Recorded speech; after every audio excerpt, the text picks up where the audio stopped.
أعوذ بالله من الشيطان الرجيم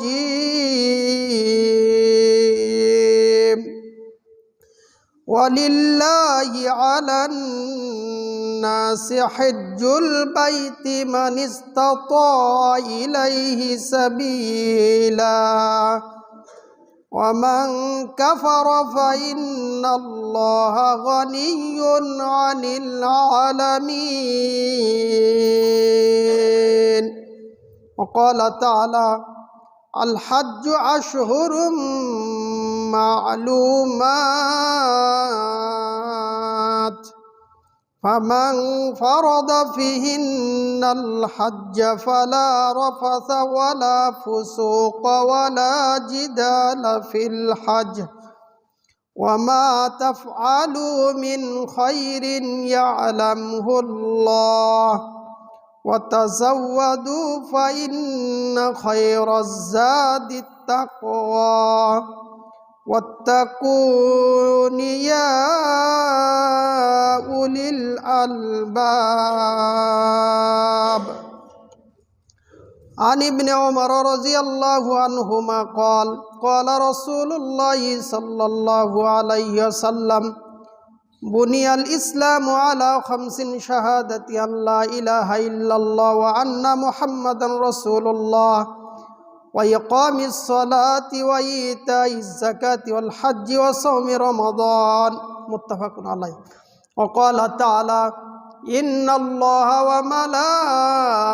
وملائكته يصلون على النبي يا أيها الذين آمنوا صلوا عليه وسلموا تسليما اللهم صل على محمد وعلى آل محمد كما صليت على إبراهيم وعلى آل إبراهيم إنك حميد مجيد اللهم بارك على محمد وعلى آل محمد كما باركت على إبراهيم وعلى آل إبراهيم إنك حميد مجيد আলহামদুলিল্লাহ যাবতীয় প্রশংসা গুণগান সেই মহান আল্লাহ সুবহানাহু ওয়া তাআলার যে মহান স্রষ্টা আমাদেরকে জুমার সালাত আদায়ের উদ্দেশ্যে জুমার ঘর মসজিদে আসার সালাতের পূর্বে খুতবায় কিছু কথা বলার এবং শোনার সুযোগ দিয়েছেন সেই মহান স্রষ্টার শুকরিয়া বলি আলহামদুলিল্লাহ। সালাত এবং সালাম সর্বশেষ এবং শ্রেষ্ঠ রাসূলের প্রতি যিনি আমাদেরকে আল্লাহ তাআলার পক্ষ থেকে ইসলামের যাবতীয় বিধান স্পষ্টভাবে বলেছেন তার প্রতি সালাত এবং সালাম সাল্লাল্লাহু আলাইহি ওয়াসাল্লাম। মসজিদে উপস্থিত দ্বীনি মুসলিম ভাই বোন, চলমান জিলকদ মাস হিসাবে এরপরে আসবে জিলহজ। তো তারই ধারাবাহিকতায় আমাদের আলোচনার বিষয় হজ নিয়ে আপনাদের সামনে 2টি পয়েন্টে আলোচনা রাখার চেষ্টা পাবো ইনশাআল্লাহ। এক, হজ আদায়ের গুরুত্ব। দ্বিতীয় পর্যায়ে আসবে হজ পালন করলে তার ফজিলত কি। হজের গুরুত্ব বিষয়ে আলোচনা করতে গিয়ে 5টি পয়েন্টে আলোচনা করব ইনশাআল্লাহ। আর হজের ফজিলত আলোচনা করতে গিয়ে অনেকগুলি ফজিলত পাওয়া যায়, সেখান থেকে 16টি ফজিলত আপনাদের সামনে ধারাবাহিকভাবে আলোচনা করার নিয়ত করেছি ইনশাআল্লাহ। তো হজ এমন একটি ইবাদত, যে ইবাদত আল্লাহ সুবহানাহু ওয়া তাআলা ইসলামের 5টি স্তম্ভের ভেতরে একটি স্তম্ভ হিসাবে নির্ধারণ করেছেন। তাহলে হজের গুরুত্বের প্রথম আলোচনা যে হজ ইসলামের 5টি স্তম্ভের ভেতরে একটি স্তম্ভ। কেউ যদি হজকে অস্বীকার করে, সামর্থ্য থাকার পরেও আদায় না করে অবহেলা অলসতা করে, হজকে তুচ্ছ মনে করে, তাহলে সে কাফের হয়ে যাবে। কারণ ইসলাম 5টি স্তম্ভের ওপর প্রতিষ্ঠিত, এর 5ম স্তম্ভ হলো হজ। বুখারী মুসলিমের হাদিস দ্বারা যেটা সাব্যস্ত, রাসূল সাল্লাল্লাহু আলাইহি সাল্লাম বলেন, বুনিয়াল ইসলাম আলা খামস, ইসলাম 5টি স্তম্ভের ওপর প্রতিষ্ঠিত। ইসলামের 5টি রকন। এই 5টি রকনের প্রথম রকন হলো শাহাদাতি আল্লাহ ইলাহা ইল্লাল্লাহ ওয়া আন্না মুহাম্মাদুর রাসূলুল্লাহ। এক, আল্লাহকে এক অদ্বিতীয় হিসাবে বিশ্বাস করা, মুহাম্মদ সাল্লাল্লাহু আলাইহি সাল্লাম আল্লাহর নবী এবং রাসূল। 2, ওয়া ইকামিস সালাহ, 5 ওয়াক্ত সালাত প্রতিষ্ঠা করা। 3, ওয়া ইতাইজ যাকাহ, সামর্থ্যবান ব্যক্তির ওপর যাকাত প্রদান করা। 4, সওমে রমাদান, রমজানের সিয়াম পালন করা। 5, আল হজ, হজ আদায় করা। তাহলে ইসলাম 5টি স্তম্ভের ভেতরে পঞ্চম স্তম্ভ যেটা হজ, এটা ইসলামের একটি খুঁটি, ইসলামের একটি রোকন, ইসলামের স্তম্ভ। হজের গুরুত্ব দিতে গিয়ে মহান আল্লাহ সুবহানাহু ওয়া তাআলা বলেন, ওয়ালিল্লাহি আলান নাসি হজ্জুল বাইত মান ইসতাতা ইলাইহি সাবিলা। অবশ্যই আল্লাহ সুবহানাহু ওয়া তাআলার জন্য তারাই হজ পালন করবে যাদের বাইতুল্লাহ সফর করার সামর্থ্য রয়েছে। ওয়ালিল্লাহি আলান নাসি হজ্জুল বাইত, হিজ্জুল বাইত, আল বাইত আল আই বাইতুল্লাহ, মক্কায় অবস্থিত কাবা, বাইতুল্লাহ, এখানে হজ করা কাদের উপরে আবশ্যিক? আল্লাহ সুবহানাহু ওয়া তাআলা কাদের উপরে নির্ধারণ করে দিয়েছেন? মান ইসতাতা ইলাইহি সাবিলা, যারা এই মক্কায় সফর করার সামর্থ্য রাখে। এখানে সামর্থ্য 2 ধরনের। এক, পুরুষের ক্ষেত্রে এক ধরনের সামর্থ্য, মহিলার ক্ষেত্রে আরেক ধরনের সামর্থ্য। পুরুষের সামর্থ্য কেমন? ব্যক্তি তার নিজ জন্মভূমি থেকে মক্কায় সফর করবে, যাতে যা খরচ হবে, হজ আনুষঙ্গিক যা খরচ, আর ওই সময়ে পরিবারের যে খরচ, এই খরচের টাকা যার রয়েছে, যার সম্পদ রয়েছে, তার উপরে হজ ফরজ। বর্তমান মূল্যে হজ করতে প্রায় 6 থেকে 7 লক্ষ টাকা লাগে। তো ধরে নিলাম 7 লক্ষ টাকা আনুষঙ্গিক বিভিন্ন খরচ মিলে। আর হজের সফর যতদিন হয়, হজের সফর কতদিন? আমাদের দেশীয় সিস্টেমে সরকারের পক্ষ থেকে 40 থেকে 45 দিন নির্ধারণ করা হয়েছে। যখনই তারা সফর শুরু করবে তখন থেকে 40-45 দিন সময়, এর কম অথবা বেশি। যারা আরো ব্যস্ত মানুষ, যারা সরকারের খুব ঘনিষ্ঠ মানুষ, তারা হজের আগের দিন যাবে, হজের কার্যাবলী 2-4 দিন পালন করার পর তারা দ্রুত গতিতে চলে আসবে। তাদের জন্য ফ্লাইট সেভাবে রাখা হয়। কিন্তু আল্লাহ সুবহানাহু ওয়া তাআলা হজের জন্য কয়টি মাস নির্ধারণ করেছেন? সূরা বাকারা এর 197 নম্বর আয়াত আল্লাহ বলেন, আল হজ্জু আশহুরুম মা'লুমাত, হজের জন্য রয়েছে কয়েকটি মাস। এখানে আশহুর শব্দটি শাহরুন শব্দের বহুবচন। শাহরুন মানে একটি মাস, আর এক মাসের আরবি শাহরুন এর দ্বিবচন হলো শাহরান। কিন্তু আল্লাহ সুবহানাহু ওয়া তাআলা এখানে আশহুর শব্দ ব্যবহার করেছেন, মানে হজের জন্য অন্তত 3 মাস। তো এই আয়াতের তাফসিরে সাহাবীগণ বলেছেন, যেমন আব্দুল্লাহ ইবনে ওমর রাদিয়াল্লাহু আনহু বলেন যে হজের মাস হলো 3টি। 1 শাওয়াল, 2 যুলকআদা, 3 যুলহিজ্জাহ। আর জিলহজ মাসের এভাবে তিনি বলেন আশরুম মিন জিলহিজ্জাহ, জিলহজ মাসের প্রথম 10 দিন। তাহলে শাওয়াল মাস পুরোটাই, জিলকদ মাস পুরোটাই, আর জিলহজ মাসের প্রথম 10 দিন। আব্দুল্লাহ ইবনে আব্বাস রাদিয়াল্লাহু আনহু বর্ণনায় তিনি বলেন যে জিলহজ মাসের 13তম দিন, এমনকি জিলহজ মাস পুরোটাই। তাহলে 3 মাস ব্যাপী হজের সফর। তাহলে কোন দিন থেকে শুরু? রমজান মাস যেই দিন শেষ হয়েছে, শাওয়ালের চাঁদ উঠেছে, তো ওই দিন থেকে হজের কার্যক্রম শুরু। যার যখন সামর্থ্য শেষ তখনই হজের জন্য সফরে রওনা দিয়ে দেবে। কেউ যদি শাওয়ালের প্রথম দিনেই ইহরাম বেঁধে মক্কাতে গিয়ে অবস্থান করে তাহলে সে হজের জন্য তখন থেকে প্রস্তুতি নিয়েছে। তো হজের জন্য আল্লাহ 3 মাস দিলেন কেন?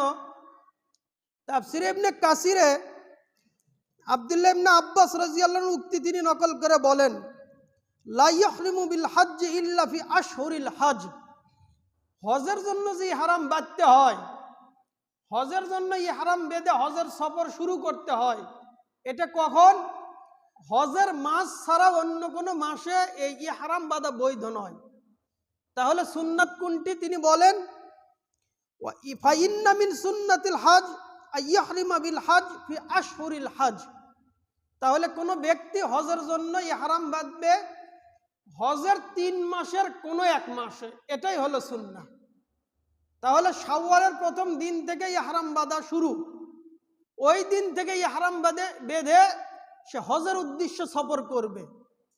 তো বাংলাদেশের সিস্টেমে এই 3 মাস ব্যাপী হজের সফর না রেখে, এটা হতে পারে দেশীয় নিয়ম শৃঙ্খলা রক্ষার স্বার্থে বা খরচ কমিয়ে নেওয়ার স্বার্থে, যে কোনোভাবে তারা এই দিনকে 40 দিনে কমিয়ে নিয়েছে। তাহলে হজের দিন মূলত 90 দিন, অন্তত হজের দিন মূলত 70 থেকে 75 দিন। তো আমরা যাই কিভাবে? যে হজের 15 দিন আগে যায়, কেউ 1 মাস আগে যায়, আর ওভাবেই তাদের ফ্লাইট হয়। 40 দিন সফর করে তারা ফিরে আসবে। তো এখন হয়তো বা প্রশ্ন আসতে পারে যে এত আগে মক্কায় গিয়ে বসে থেকে কি করবে? 3 মাস সময়, অন্তত 2 মাস সময় হজের আগে গিয়ে বসে থেকে কি করবে? আলোচনার দ্বিতীয় পয়েন্টে আলোচনা আসবে। তো এই আলোচনা বোঝার সুবিধার্থে এখনই বলি একটি পয়েন্ট, সেটা হলো রাসূল সাল্লাল্লাহু আলাইহি ওয়াসাল্লাম বলেন, কেউ যদি বাইতুল্লাহ 1 ওয়াক্ত সালাত পড়ে তাহলে পৃথিবীর অন্যান্য মসজিদে 1 লক্ষ সালাত পড়লে যেই নেকি, বাইতুল্লাহ 1 ওয়াক্ত সালাত পড়লে সেই পরিমাণ নেকি। তাহলে হজের সফরে গিয়ে লস নেই, মক্কায় গিয়ে বসে বসে খাবেন আর বাইতুল্লাহতে সালাত পড়বেন, তাহলে প্রত্যেক রাকাতে 1 লক্ষ সালাতের সওয়াব পাওয়া যাবে। আল্লাহ তাআলা সওয়াব অর্জনের জন্য একটা পদ্ধতি রেখেছেন। তো এটা যে কোনো ভাবেই হোক, এটা সংকীর্ণ করে রাখা হয়েছে। এটা সফরের সুবিধার্থে হোক, দেশীয় খরচ কমানোর স্বার্থে হোক। তো যাদের সামর্থ্য তারা এভাবেই হজ করবে, শাওয়ালের প্রথম দিন থেকেই শুরু। তো আল্লাহ সুবহানাহু ওয়া তাআলা হজের জন্য 3টা মাস নির্ধারণ করেছেন। তাহলে যে যখন হজে বের হবে, হজ থেকে ফিরে আসবে, মাঝখানে যে কয়দিন সময়, এই কয়দিন সময়ে পরিবার পরিজনের খরচ, ব্যক্তির মক্কায় যাতায়াত, তার খাওয়া, এতটুকু অর্থ সম্পদ যার রয়েছে তার উপরে হজ ফরজ। আমি আমার আলোচনাকে এভাবে গুছিয়ে নিতে চাচ্ছি। তাহলে হজের সফর যে কয়দিনই হোক না কেন, ব্যক্তি বাড়ি থেকে বের হবে, নিজের জন্য প্রয়োজনীয় অর্থ সামগ্রী নিয়ে বের হবে, পরিবারকে তাদের খাবার, তাদের প্রয়োজনীয় বিষয় দিয়ে যাবে, তার ফিরে আসা পর্যন্ত এতটুকুতে যতটুকু অর্থ সম্পদের প্রয়োজন হয়, এতটুকু সম্পদ যার রয়েছে তার উপরে হজ ফরজ। তাহলে হজের সফর যদি 40 দিনের হয়ে থাকে, আর 40 দিনে একটা পরিবারের খরচ, এটা পরিবার ভিত্তিক, কোনো পরিবারে 10,000, কোনো পরিবারে 20,000, কোনো পরিবারে আরো বেশি। তো সব মিলে ধরা যায় যে হজের সফরের স্বাদ আর আনুষঙ্গিক খরচ যদি আরো 1 লক্ষ ধরা হয়, 8 লক্ষ টাকা। যদি কারো সামর্থ্যে 8 লক্ষ টাকা থাকে তাহলে ওই ব্যক্তির ওপর হজ পালন করা ফরজ। এটা হজের গুরুত্ব, এটা হজের তাৎপর্য। আল্লাহ আমাদেরকে হজের গুরুত্ব বুঝে সেভাবে আদায় করার তৌফিক দান করেন, আমিন। তাহলে 1 নম্বর পয়েন্ট, হজ ইসলামের স্তম্ভ। দ্বিতীয় পয়েন্ট, আল্লাহ সুবহানাহু ওয়া তাআলা এই হজ পালন করাকে ফরজ করে দিয়েছেন। ওয়ালিল্লাহি আলান নাসি হজ্জুল বাইত মান ইসতাতা ইলাইহি সাবিলা। যাদের সামর্থ্য রয়েছে তাদের উপরে বাইতুল্লাহ হজ করা, বাইতুল্লাহ সফর করা আল্লাহ সুবহানাহু ওয়া তাআলা তাদের জন্য আবশ্যক করে দিয়েছেন। এরপরে আল্লাহ বলেন, ওয়ামান কাফারা ফাইন্নাল্লাহা গানিয়্যুন আনিল আলামিন। যারা হজ পালন না করে কুফরি করবে, আল্লাহর বিধানকে অস্বীকার করবে, তাহলে শুনে রাখো, ইন্নাল্লাহ গনিয়ুন আনিল আলামিন, আল্লাহ সুবহানাহু ওয়া তাআলা পুরো বিশ্ব থেকে অমুখাপেক্ষী। আল্লাহ কারো মুহতাজ নয়। কেউ ইবাদত করলে আল্লাহর রাজত্ব বড় হবে না, আর পৃথিবীর সমস্ত মানুষ যদি আল্লাহর নাফরমানি করে আল্লাহর বিন্দু মাত্র ক্ষতিও হবে না। তাই যারা অস্বীকার করবে আল্লাহ সুবহানাহু ওয়া তাআলা তাদেরকে বলেন ওমান কাফারা, যারা কুফরি করবে, আল্লাহর বিধানকে অমান্য করবে, বাস্তবায়ন করবে না, তাদের থেকে আল্লাহ সুবহানাহু ওয়া তাআলা পুরো বিশ্ব থেকে আল্লাহ অমুখাপেক্ষী। অন্য আয়াতে আল্লাহ বলেন ওয়া আতিম্মুল হজ্জ ওয়াল উমরাতা লিল্লাহ, তোমরা হজ এবং উমরাকে পালন করো। কার জন্য? লিল্লাহ, আল্লাহ সুবহানাহু ওয়া তাআলার জন্য। সূরা বাকারা আয়াত নম্বর 186। এই আয়াত থেকে অনেক সালাফগণ এই মত দিয়েছেন যে হজ পালন করা যে রকম সামর্থ্যবান ব্যক্তির ওপর ফরজ, উমরা পালন করাও ব্যক্তির ওপর ফরজ। কেন? আল্লাহ বলেন ওয়া আতিম্মুল হজ্জ ওয়াল উমরাতা লিল্লাহ, হজ এবং উমরা তোমরা আল্লাহর উদ্দেশ্যে পালন করো। তাহলে হজ এবং উমরার কথা একসাথে বলা হয়েছে। এই জন্য অনেক সালাফ বলেছেন হজ এবং উমরা পালন করা উভয়টাই ফরজ। তবে হজ পালন করা ফরজ, এতে কোনো দ্বিমত নেই। তবে উমরা পালন করা ফরজ কিছু সালাফ বলেছেন, আবার কেউ বলেছেন ফরজ নয়। কেন? হজের বিভিন্ন বিধিবিধান রয়েছে যা নির্দিষ্ট, যা সময়ের দিক থেকে নির্দিষ্ট, কিন্তু উমরা পালনের ক্ষেত্রে এভাবে আদেশ করা হয়নি। যার কারণে অনেকে বলেছেন উমরা হলো সুন্নাহ আর হজ আদায় করা ফরজ। তবে সামর্থ্য থাকলে উমরা পালন করা অধিক সতর্কতা। আল্লাহ আমাদেরকে গুরুত্ব বুঝে আমল করার তৌফিক দান করেন, আমিন। তৃতীয় পয়েন্ট, হজ জীবনে একবার ফরজ। আকরা বিন হাবেস রাদিয়াল্লাহু আনহু তিনি একবার রাসূল সাল্লাল্লাহু আলাইহি সাল্লামকে বললেন, আল্লাহর নবী, আল হাজ্জু ফি কুল্লি আম আও মাররাতান ওয়াহিদা, হে আল্লাহর নবী, হজ পালন করা কি প্রত্যেক বছরে ফরজ, নাকি তার জীবনে যে কোনো একবার পালন করা ফরজ? এটা একটা বর্ণনা, এটা হলো আবু দাউদের বর্ণনা। আর সহিহ মুসলিমের বর্ণনায় আবু হুরায়রা রাদিয়াল্লাহু আনহু বলেন যে রাসূল সাল্লাল্লাহু আলাইহি সাল্লাম একদা আমাদের সামনে বক্তব্য দিচ্ছিলেন। তিনি খুতবা দিতে গিয়ে বললেন, আইয়ুহান নাস কদ ফারাদাল্লাহু আলাইকুমুল হজ ফাহুজ্জু। তিনি মানুষদেরকে লক্ষ্য করে বললেন, সাহাবীদেরকে লক্ষ্য করে বললেন, হে সাহাবীরা, আল্লাহ সুবহানাহু ওয়া তাআলা তোমাদের উপর হজকে ফরজ করে দিয়েছেন, ফাহুজ্জু, সুতরাং তোমরা হজ পালন করো। যখন তিনি এভাবে খুতবা দিচ্ছিলেন তখন খুতবার শ্রোতা একজন সাহাবী দাঁড়িয়ে বললেন, আল্লাহর নবী, হজ পালন করা কি প্রত্যেক বছরে ফরজ? তো তিনি চুপ থাকলেন। ওই সাহাবী বারবার প্রশ্ন করলেন যে হজ পালন করা কি প্রত্যেক বছরে একবার ফরজ? এভাবে তিনি 3 বার বললেন। তো রাসূল সাল্লাল্লাহু আলাইহি সাল্লাম চুপ থাকলেন। চুপ থাকার পর তিনি 3য় বার বললেন, সাহাবী দেখো, আমি যদি বলতাম নাম লা ওয়াজাবাত, আমি যদি বলতাম হ্যাঁ, তাহলে এটা অবশ্যই অবধারিত হয়ে যেত। সাহাবীর প্রশ্ন ছিল যে প্রত্যেক বছরই ফরজ, তো আমি যদি বলতাম যে হ্যাঁ, তাহলে ফরজ হয়ে যেত। সাহাবীদেরকে তিনি এরপর দিক নির্দেশনা দিলেন, দেখো, আমি তোমাদেরকে যেভাবে যে বিধান বলি তোমরা ওভাবে রাখো, বেশি বেশি প্রশ্ন করো না, কারণ বেশি প্রশ্ন করার কারণে পূর্ববর্তী বহু জাতি ধ্বংস হয়েছে। আমি তোমাদেরকে যেটা আদেশ করি সেটা তোমরা সাধ্য অনুসারে করো, আর যেটা নিষেধ করি সেটা অবশ্যই অবশ্যই বর্জন করো। অত্র হাদিস থেকে কথা প্রমাণিত হয় যে জীবনে, সারা জীবনে একবার হজ পালন করা ফরজ। এটা 3 নম্বর পয়েন্ট। তবে যাদের সামর্থ্য রয়েছে, হজের সমপরিমাণ টাকা হয়েছে, জীবনে একবার ফরজ, জীবন কত লম্বা এটা তো আমরা জানি না, তাই যখন সামর্থ্য হবে তখনই পালন করা উচিত।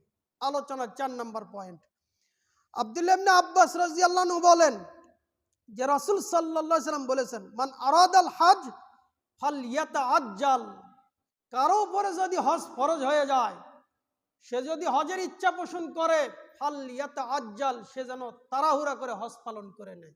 তবে হজের যখন সময় তখনই তো হজ পালন করবে। এটা এরকম নয় যে বাংলাদেশের বিবাড়িয়াতে একবার হজের কেন্দ্র স্থাপিত হয়েছিল, যেটা সরকারিভাবে ভেঙে দেওয়া হয়েছে, হজ সেখানে তারা পালন করবে। রাসূল সাল্লাল্লাহু আলাইহি সাল্লামের জন্মের পূর্বে বাদশাহ আবরাহা সেও চেয়েছিল যে মক্কার বাইতুল্লাহকে ধ্বংস করে দিতে চেয়েছিল। রাসূল সাল্লাল্লাহু আলাইহি সাল্লামের জন্মের 50 দিন পূর্বের ঘটনা সূরা ফিলের মধ্যে আল্লাহ সুবহানাহু ওয়া তাআলা বলেছেন যে সে বাইতুল্লাহকে ধ্বংস করতে এসেছিল।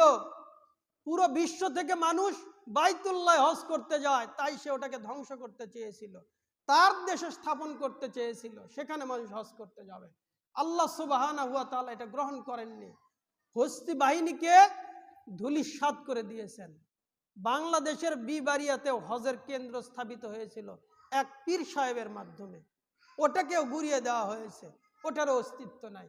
তাহলে হজ যখন ফরজ হবে নির্ধারিত সময়ে তাড়াহুড়া করে হজ পালন করা উচিত। কেন? রাসূল সাল্লাল্লাহু আলাইহি সাল্লাম বলেন ফাইন্নাহু কদ ইয়ামরুজুল মারিজ, কেননা ব্যক্তি অসুস্থ হয়ে যেতে পারে, এক। দুই, ওয়া ইয়াদিল্লু দাল্লা, তার অর্থ সম্পদ হারিয়ে যেতে পারে। তিন, রাসূল সাল্লাল্লাহু আলাইহি সাল্লাম বলেন ওয়া তা'রিজুল হাজা, তার এমন প্রয়োজন আসতে পারে যেই প্রয়োজন তার জন্য অবধারিত হয়ে যায়। তাহলে তিনটি কারণ তিনি বলেছেন। সামর্থ্য হলে তাড়াহুড়া করে হজ পালন করা উচিত। আমরা অনেকে নিয়াত করে থাকি বার্ধক্য আসলে বৃদ্ধ বয়সে হজ করতে যাব, বিভিন্ন জনের বিভিন্ন নিয়াত।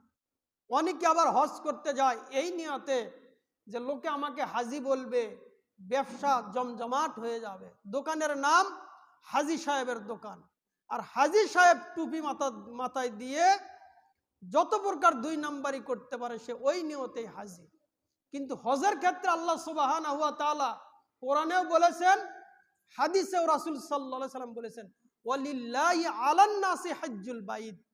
আয়াত শুরুই করা হয়েছে লিল্লাহ, একমাত্র আল্লাহ সুবহানাহু ওয়া তাআলার জন্য হতে হবে। তাহলে হজ হবে একমাত্র আল্লাহর জন্য। অনেকেরই চিন্তা ভাবনা যে অর্থ সম্পদ হয়েছে ঠিক, আরো কিছুদিন যাক, আরো কিছুদিন যাক, একটু বয়স হোক, আর একটু ভারিস্থ হই, এই বয়সে হজ করলে লোকে আমাকে হাজি বলবে, এটা আমার লজ্জার কারণ। বিভিন্ন জন বিভিন্ন কারণে হজ করতে যায় না, এইটা নয়। এমন বয়সে হজ করতে যায় তো এখন আর দৌড়াতে পারে না, এখন ঠেলা গাড়ি সংগ্রহ করতে হয়, তাকে ঠেলা গাড়িতে করে ঠেলে ঠেলে হজ পালন করিয়ে দিতে হয়, এইটা নয়।